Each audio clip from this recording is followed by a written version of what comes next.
Incoming, incoming, incoming. Hostile engaged.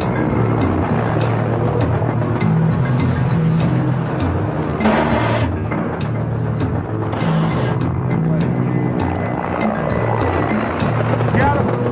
Hit him, hit him. Activate. Okay. Fire, fire. We're dead. Give us the code. This is the OPFOR War Games base at Fort Polk, Louisiana, USA. OPFOR stands for Opposing Force, an exercise unit that puts 50,000 soldiers through their paces every year. The men who train at Fort Polk are called the Blue Force. Their challenge is to survive 21 days of the most realistic combat scenarios that instructors can throw at them. 3 solid weeks in the field, facing an unpredictable adversary across unknown terrain. Every gun on the battlefield is fitted with a sensor to register hits. Laser tagging for professionals. This is the miles gear, and every soldier have the miles gear on. They also have it on their helmets. And every weapon system has a laser on it. When the soldier is successfully engaged by some sort of a weapon system, then his miles will go off in a tone. And then that alerts the observer controllers that, in fact, the individual has been hit. At that point in time, he pulls out his casualty card.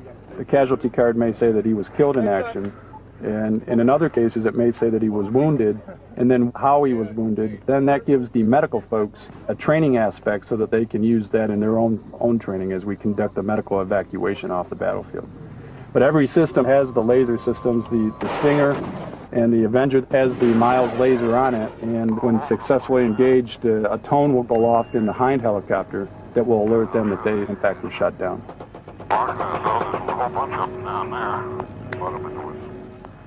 The airborne enemy the trainees will face are named Red Force, a team of OPFOR instructors, masters of the tactics and technologies of the armed forces of the former Soviet Union. We're being brought in to repel the aggressors, the blue aggressors, those running dogs. So we will come in and come in hard, low, fast, and hit the targets, and as quickly and as hard as we can do it.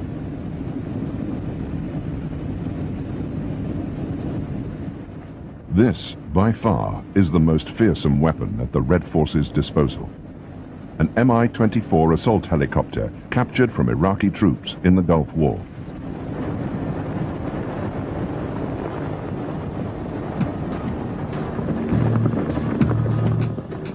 At the height of the Cold War, it was codenamed Hind by NATO planners. Thousands of these gunship transporters were built to destroy Allied tanks on the battlefields of Europe in World War III. Instead, it has seen combat in countless wars and conflicts across the Third World. Ironically, it now serves as a teaching instrument for the army it was built to destroy. Most of these gunners, it's the first time they've seen a Hind. They've seen an Apache, and they know how the Apache attack helicopter works. But this is Hind, it's something different. You know, this thing is going to take a good attack run. It's going to start coming screaming at you, and all of a sudden it break out of the trees, and there it is, and it's shooting the missiles, and it's shooting its machine guns, and then it's gone. The Hind pilots fly in the most heavily armored helicopter gunship the world has ever seen. They're protected by a titanium strongbox of a cockpit, built to withstand point-blank hits from 37mm anti-aircraft shells. The windscreens themselves are bulletproof. Even if the glass was riddled with a .50 caliber machine gun, the 2 pilots would survive and probably complete their mission.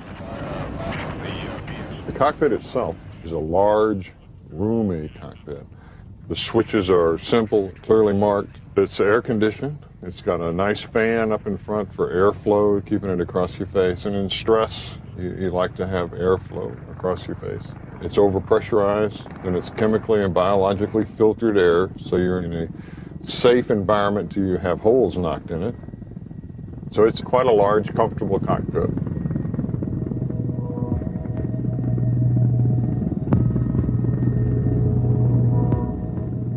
The Soviets had relied upon sheer weight of numbers to achieve military superiority. high-tech weaponry was never favored because of the intricate backup systems required by such machinery.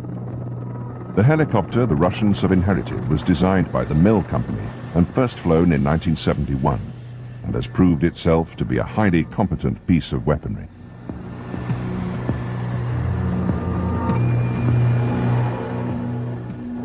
Nearly 2 times larger than America's Apache gunship, the Hind has no real Western counterpart.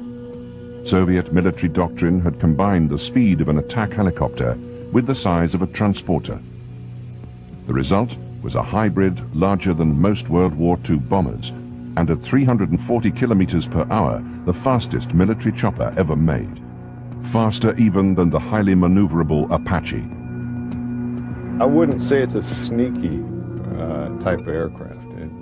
26,000 pounds is not going to sneak up on pretty near anybody, but it is quiet in comparison to its size, and we move at a high speed, attack speed between 120 and 140 knots, 50 to 100 feet above the ground. In a rolling terrain, it's very difficult to detect, and it can be on you before you know it. This morning we expect the Mi-24 Hind to conduct an air attack. The air attack route will go up along the east side of the brigade sector. It will fly north, propose targets at mark point 706, 705, 704, and the brigade supply area. On this training exercise, the soldiers of the 25th Infantry Division face a difficult job. Plunged deep into enemy territory, they must hold a riverbed running through their sector of the map. Along the way, they'll be subjected to ambush and attack by helicopter-borne Reds. The Hind pilots will not fly alone. Included in the Red Force are Mi-17 Hiplite and Mi-8 attack helicopters. To defend against these threats, each platoon has its own Avenger team. A Humvee fitted with Mach 2 Stinger surface-to-air missiles.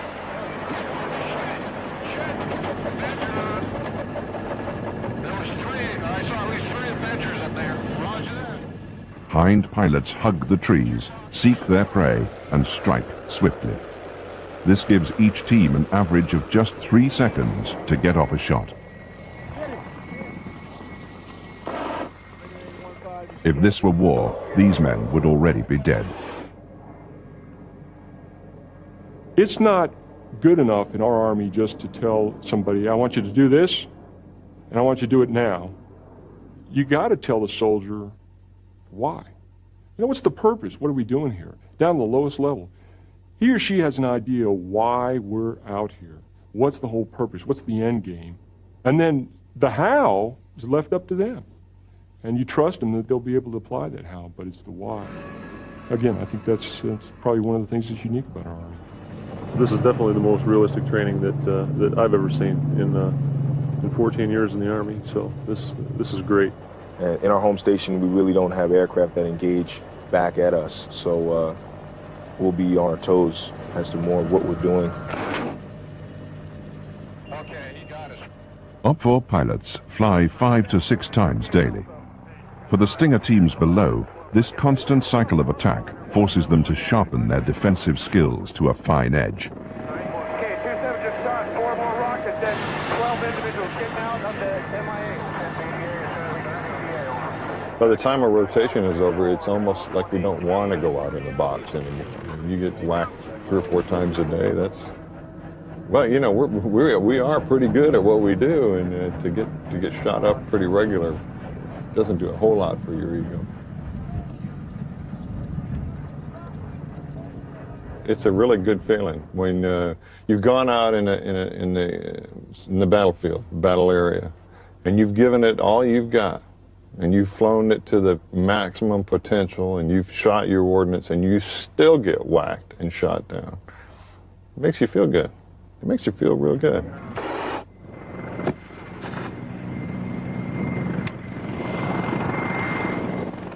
The Hind is adept at training the soldier of tomorrow.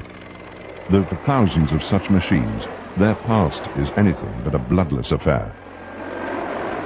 I don't know about this one, but you know, you do wonder who sat in here, and you wonder where they are now, what they're doing now. Would they be surprised if they knew that what the aircraft was doing now? lot of legacy to a piece of equipment like this that we're not even aware of. You wonder. You wonder.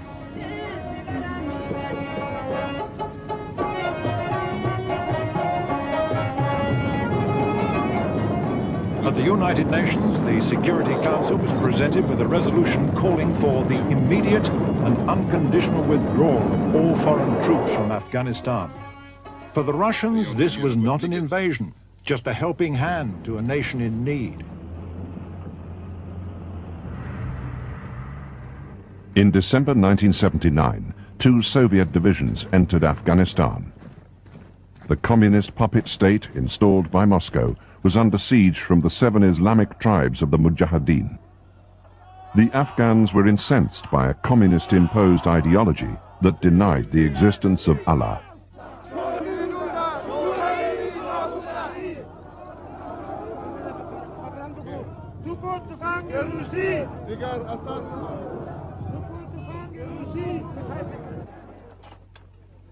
This would be the first real test of the Russian army since the Second World War. Suddenly seeing all these young conscripts out on the airbase, and they were all 18, 19, 20 years old. They were all trying to grow mustaches. And in a sense, this is like Vietnam déjà vu. In the early years, the Afghanistan war was left unreported in the Soviet-controlled media. In the early 80s, if you thumbed through magazines and newspapers that were covering the war in Afghanistan, basically you get an impression that Soviet soldiers in Afghanistan were raising flowers or picking flowers, or constructing schools or kindergartens, and nothing else. We were briefed by the colonel who still had the Afghanistan dust on his shoulders. He told us, guys, I don't care what the hell did they tell you in Moscow. Now, let's talk about real situation.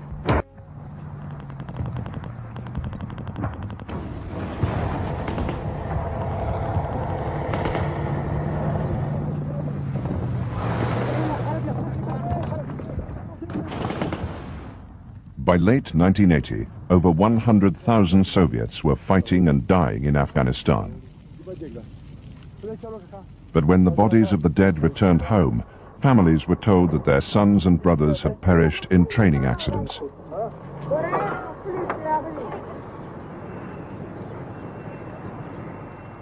Throughout the war, the Soviets held Afghanistan's few cities, while the Mujahideen guerrilla army controlled the surrounding countryside.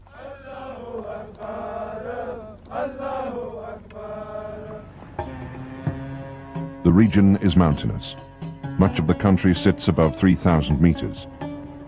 In attempts to project power beyond the cities, the Soviets scattered fire bases across the land.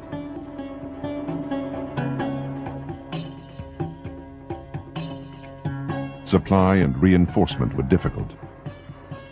Afghanistan's deep gorges and narrow mountain passes proved a nightmare to Moscow's conventional army.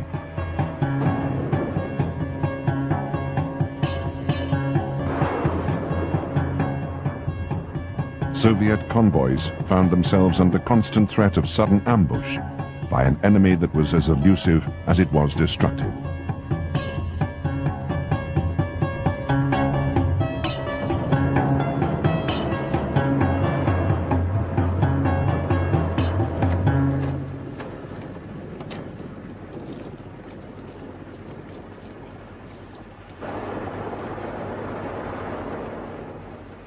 In the rugged terrain, the Red Army came to rely more heavily on one machine than any other. Like the American conflict in Vietnam before, Afghanistan became a helicopter war. And like the Huey in Vietnam, one aircraft became symbolic of the manner in which the war was fought.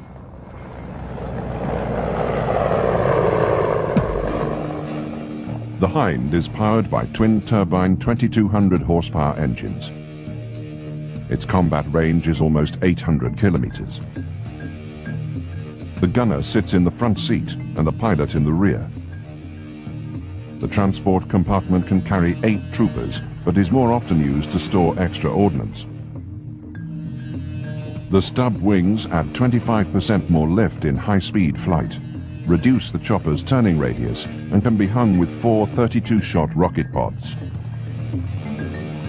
In front, the hind wields a 4-barreled 12.7mm Gatling gun.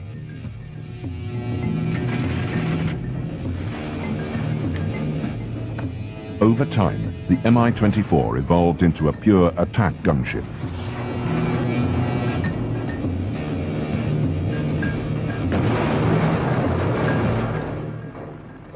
It seldom carried troops except in an emergency, and it was usually left to Mi-17s and Mi-8s to evacuate soldiers from the ground. You are in trouble, and if he's not getting you out of there, that's the end of it. And even when you're on board, you just hold your breath and count all along seconds before you feel that the altitude and probably the distance is long enough so you can slowly exhale and relax. In many ways, the Mi-24 was a product of the American debacle in Vietnam. U.S. Army studies following the war in Southeast Asia concluded that America's Huey helicopter was both underpowered and extremely vulnerable to enemy fire. In the early 1970s, Soviet designers sifted through these studies and learned from their conclusions. The result is an exceptionally fast machine that is nearly impervious to .50 caliber machine gun fire. And that was really something dreadful. And then you will fire on it, and it will have no effect. You could see that sparking of hitting it and getting sparks, and still it will come at you. I literally loved it because more than once it saved my life, and it was hit with the bullets and shells all around, and still, well, it carried my body back to the base. Soviet tactics often replicated the strategic operations employed by the Americans in Vietnam. Hours prior to a hind assault on a suspect village, Soviet troops were inserted into hidden posts along the village's most likely path of escape. The hinds would pop up from behind the mountain peak with the sun rising and the winds blowing into their direction. And this is like a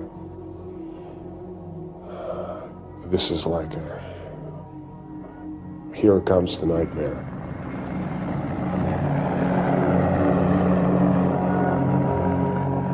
You could scare you know, even Afghan Mujahideen, they were very brave. They were very good fighters. They didn't care even if they're dead or alive, you know. But you can see that feeling, everyone, that the way the helicopter was coming to you, it's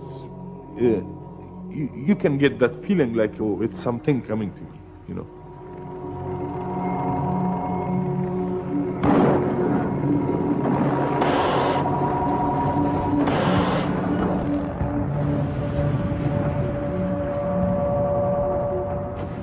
When they fled from the incoming choppers, the Afghans were ambushed as they stumbled headlong into the Red Army paratroopers lying in wait.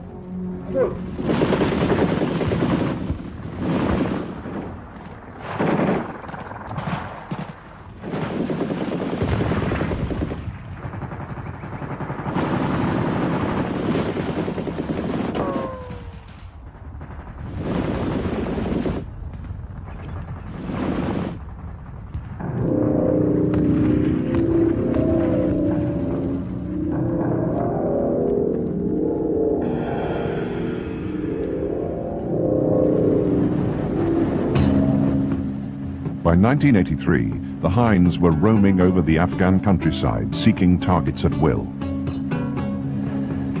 Soviet pilots named themselves the Grey Wolves, while the guerrillas below christened them the Gabak, or the Spectres. We were told that we had free hunting, that we should go off and shoot any people not using official roads. But it wasn't right. What if a man in the desert is just moving to the nearest village? When we first came, some people felt okay about us. But in a year or so, that changed. For Soviet pilots, distinguishing civilian from combatant was often difficult. For leaders in Moscow, the distinction was inconsequential. Kremlin planners devised a strategy that many called genocidal. Villages were bombed to empty the countryside of the people who fed, clothed and sheltered the rebel fighters. If the Soviets had learned anything from the American experience in Vietnam, it didn't show. Terror tactics only strengthened the resolve of the enemy. There were incidents where, villages were taken out and just shot or bulldozed. That was a very common one where tanks would just run over bodies. Quite a lot of documentary evidence came out about that. With, children buried alive through bombings, again, deliberate attacks against villages, sometimes as punishment for attacks by the guerrillas. Anything against land, community, faith, and honor calls for fighting to death.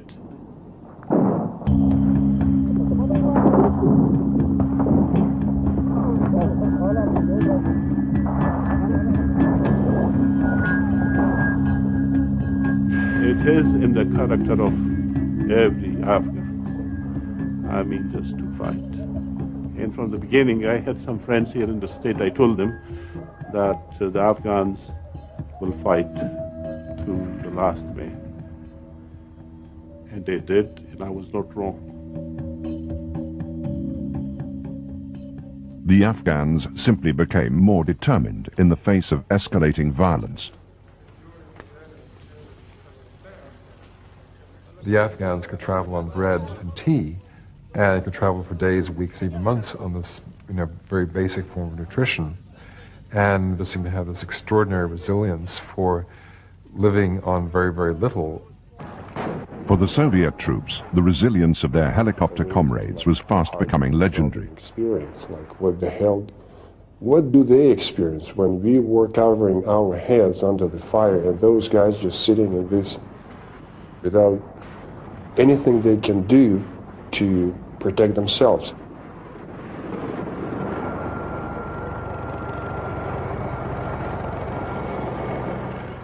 Pilots spent much of their time flying convoy escorts, and over time earned the respect of the troops that they're sent to protect. Their strongest bond was with the heliborne troops they would carry into battle.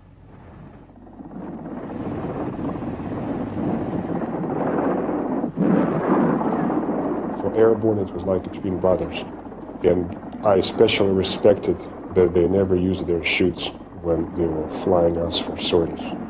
So if push comes to shove, we were in the same boat, and they would not take any extra chances to save themselves or to leave us, to just drop us in the deep shit alone.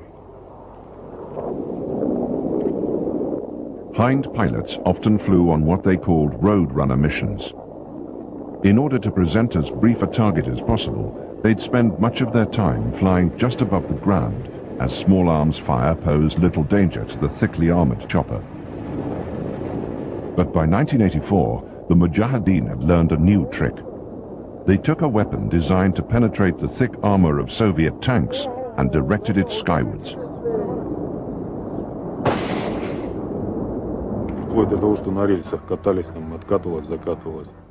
Another unexpected thing we encountered there were the usage of hand grenade launchers against helicopters, which were intended to fire at tanks, but at helicopters at low altitude. They had lots of grenade launchers, and a Mujahid could just raise it and fire at you with a grenade, and there were many cases like that. You see, the helicopters will come high. If you fire it like this, the blast will kill you or at least injure you. So what we did, we will have these long, tall trees, or poplar or some sort of a pine. On the top of it, a Mujahid will climb and climb and climb, and usually there will not be strong branches to hold him. So what we will do, we will tie him up to the tree and then wait for the helicopters to come with the RPGs. And there have been cases that we shot the Hinds with RPGs.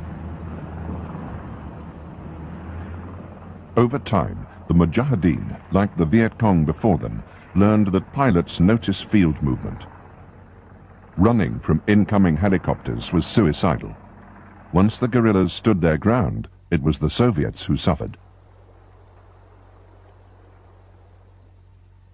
Hind pilot Valery Burkov entered combat in Afghanistan just 2 months after his father died flying an Mi-24 mission. Another Mi-24 was shot down, and my father decided to land his chopper and try and save the downed crew. But when he was coming in, his Hind too was hit in the fuel tank. So the helicopter exploded and started to burn. And he was the only one of the crew who didn't manage to get out. He burned up in the machine.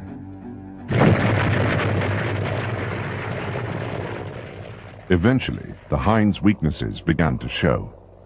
The altitudes in Afghanistan are extreme. Some Soviet fire bases were located as high as 5,500 meters. The thin air took its toll on turbine engines built to work no higher than 4,000 meters. This sometimes cut the helicopter's speed by as much as 2/3. More often, it meant that the heavy armor-plated machine couldn't take off like a real helicopter, but would lumber down a short runway to get airborne.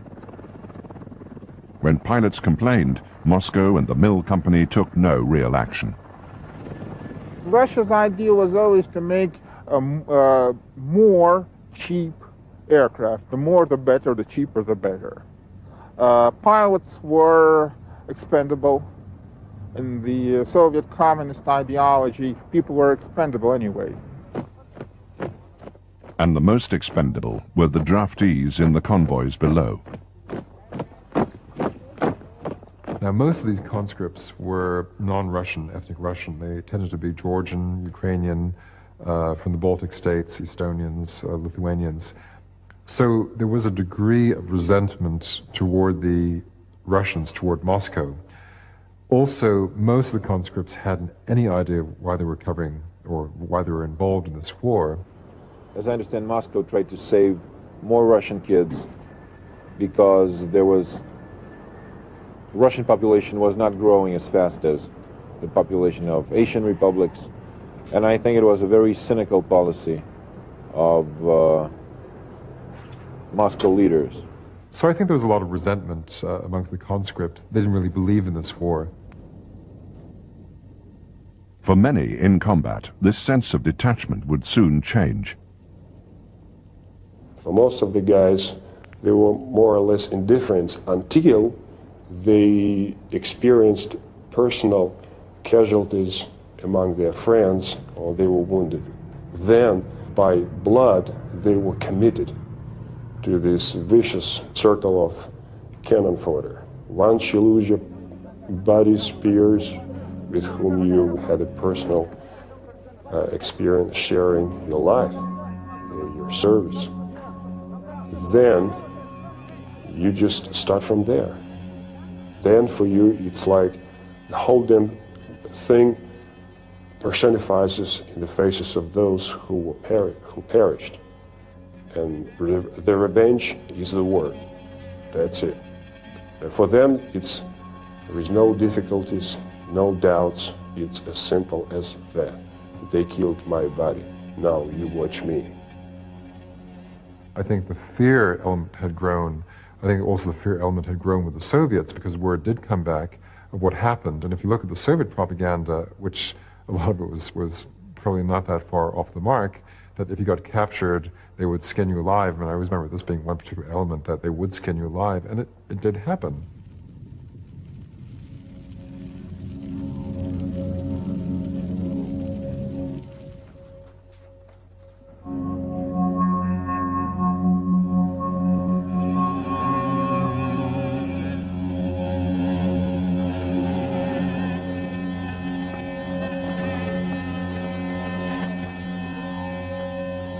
It was not a very nice war, and I talked a great deal with both Soviet prisoners and Afghans themselves, and I usually carried a copy of the Geneva Conventions, a cartoon book, in my pocket, to try and explain to the Afghans that, they should not kill prisoners. This was not part of the game. And most Afghans really couldn't see the logic in this. They said, well, if we keep prisoners, we have to feed them, and they're bombing us, they're killing us, so why should we keep them alive? Which, was their point of view, and probably from their point of view also, justified if they'd lost loved ones.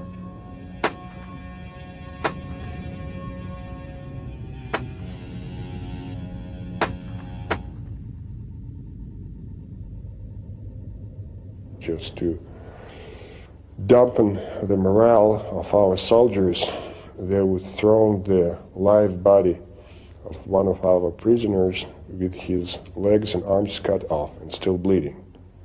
And as soon as the column stops and the guys would check out what the hell is going on, they would put it like in the big box from missiles, and it is open. And then the whole story is just like a wildfire, spreads all along the column. And you just can look at the faces of the young soldiers, how they turn pale, and some of them just tremble. And it's hard to measure to what extent it affects the combat readiness, but usually, well, I believe you understand what I'm talking about. It just fortified the views of those who spent some time there. It gave them ugly justification for atrocities on our side. So for us it was very simple. When we dealt with the POWs, we would have only very limited options. He cooperates with us. If he doesn't want, he will be wasted on the spot. That's it. Nothing fancy. No slicing, no knifing, anything like that. With each passing month, combat in Afghanistan was turning ever more savage. By 1986, even the children of the Mujahideen were fighting the Soviets. Such conflicts had no respect for age. Unlike the Hind, most Soviet helicopters flew without heavy armor and bulletproof glass. One of our Medevac helicopters was shot down by a teenager, and after he was killed, it turned out that he was no elder than probably 13 or 12 years old. When he shot the pilot, a bullet struck him right between his eyes from probably around 250 yards. And he had enough guts to shoot from such a close range and to take all.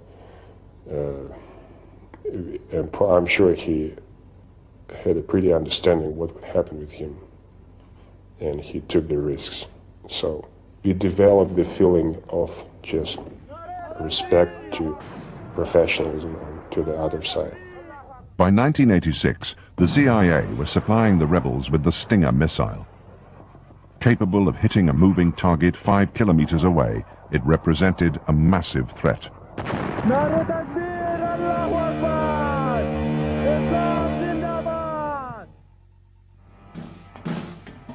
The General Dynamics Stinger weighs just 15 kilograms, flies twice the speed of sound, and can reach aircraft flying 5 kilometers away.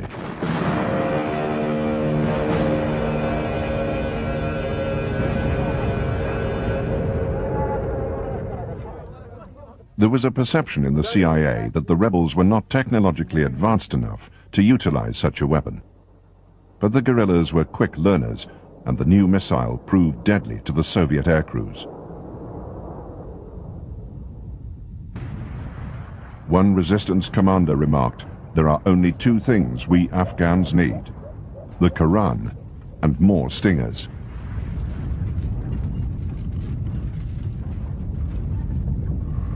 Well, you see, the basis for 10 years of war didn't change, and we used one and the same basis. So However, you would change the routes leading out of the base and back to the base. The directions were still the same. So Mojaheds built up fortified positions in the mountains on the general directions of our approach to the airfields and our routes leaving the airfields. And especially when they got stingers, they had people literally sitting with stingers, and if not in a day, then in a month, at this particular point, an aircraft would appear and would be shot at. The most dangerous time was around 1986. We lost a third of our men and a half of all our helicopters. Most of the guys lost were in Mi-8s because they are most vulnerable during landings and takeoffs in enemy territory.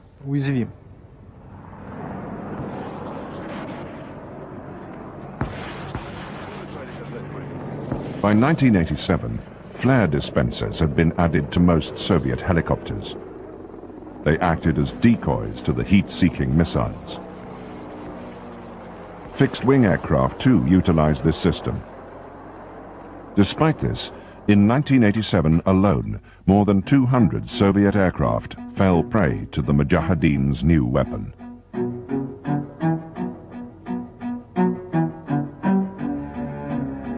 Almost on a daily basis, they would have a glass of vodka filled up with a piece of bread and a candle, and it would be like a funeral or faraway party for somebody else who was shot.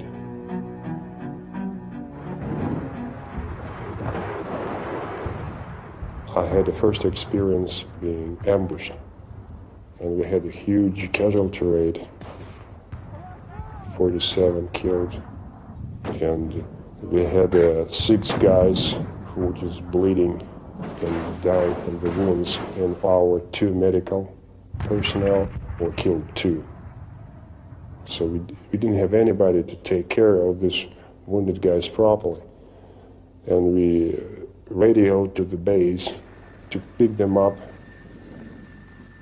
The arrival of the Stinger meant that the helicopters the soldiers looked to for salvation were no longer there when needed. And this is like a waiting situation. I was walking around those guys moaning from their pain, and they would provide the first medical aid, and I was cursing, I was preaching, I was hoping, and there was nothing else we can do about it. And I thought my head would explode trying to pick up the first sounds of the incoming helicopters. This is, I would say, the worst waiting I've ever had in my life. I mean, something I would not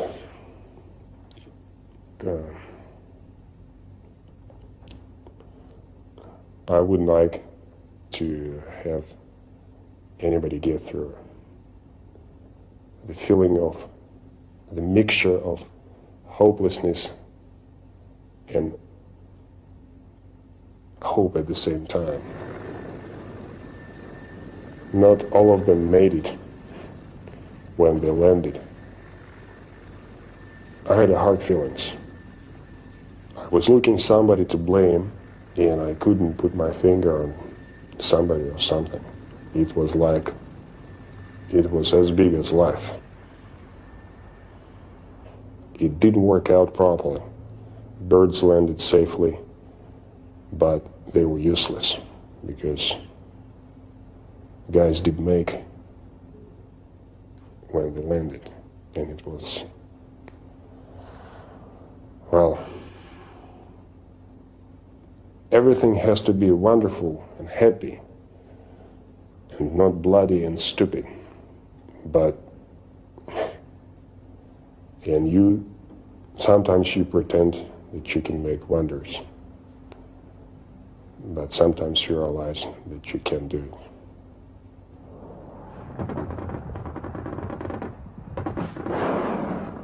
Some in Afghanistan claimed that the Stingers were more of a psychological threat than a physical one. I think the numbers of Stingers which actually shot down Soviet planes was quite questionable. I saw probably 5 or 6, and each one I saw being fired missed. And I think that was the same experience of quite a few of my other colleagues. However, the facts speak for themselves. 1,300 Soviet aircraft were shot down, nearly 1/3 Mi-24 Hinds. By the winter of 1988, Soviet morale was devastated. There was not much of a discipline in their soldiers. Their soldiers were selling their weapons, trading it for something. They were even selling their spare tire of their jeeps. They will sell fuel out of their vehicles. They will sell ammunition. In Moscow, the war was now being freely debated. Glasnost and Perestroika had opened the floodgates. For the first time in Soviet history, public dissent against a war of aggression was openly tolerated. Social fatigue and a crumbling economy was to undermine support for the war. The Soviets then announced their impending withdrawal from Afghanistan. In the months that followed, soldiers in the field focused on one thing: getting home in one piece. Hind pilot Valery Burkov served with ground troops as a forward air controller. When we took over one of the mountains in the Panjshir Valley, there was a bunker.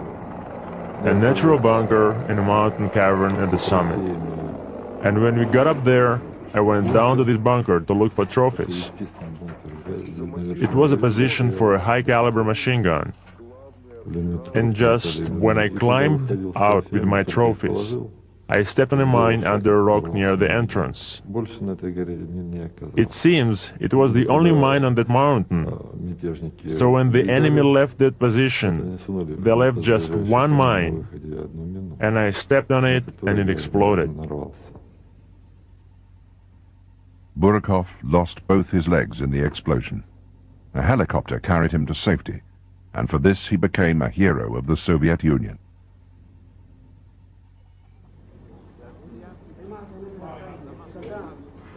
The Soviet Union has made a commitment to withdraw completely its forces from Afghanistan no later than February 15, 1989. There is no reason why they should not meet this obligation, and we expect the Soviets to honor the obligations they undertook in signing the Geneva Accords. There is no evidence that they will not do this.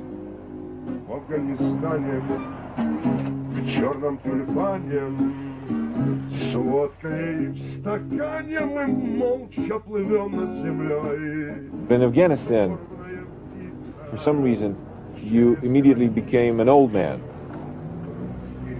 just right after you were youth. I've seen eyes on young faces, eyes that should belong to very old people, 80 years old, 90 years old. Those kids, what they saw in Afghanistan was beyond normal human experience. And this was reflected in their eyes. It's like, we made it. It's like, from now on, it's R&R till the end of my life. Nothing will be as bad as it was. That's it. Today, a small unit of guardsmen was marched onto the runway of Kabul airport. We were excited that we made it, we were there, we made it, and now we're back home, period. I mean, nothing to worry about. I must tell you that I, as a correspondent in Afghanistan, went through different stages of understanding of what war is all about. In 1986, I thought that we need another 2 or 3 divisions and everything will be okay. In 1987, I thought that even if you send 3 more armies, you'd still lose the war, and that something is deeply wrong here. And in 1989, I basically thought that this was a war that will not only destroy Afghanistan, but basically the Soviet Union. Historically, the Afghanistan war ended as the Soviet Empire began to disintegrate, and there's no doubting that the burden of that conflict contributed to its downfall. The Soviets lost 15,000 troops because of dogmatic principles. As for Afghanistan itself, 1.5 million rebels and civilians have died, and the terror continues with warring tribes fighting over the rubble left by the invading Soviets.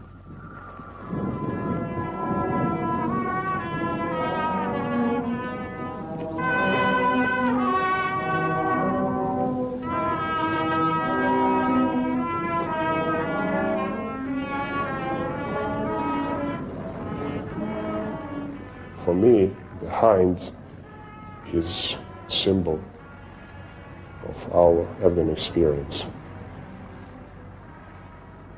For me, it signifies, like an accumulated force, all the all the brutality and power and of this conflict that we experience on both sides in Afghanistan.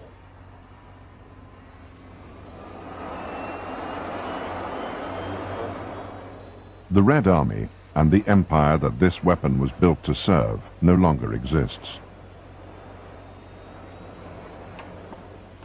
It's ironic that the system the helicopter now operates under is as run down as the helicopter itself. There is a final irony. Because of the lack of fuel in Russia, the average Russian Federation pilot flies just once a month, making the hind pilots of the Louisiana OPFOR unit the most active Mi-24 unit in the world.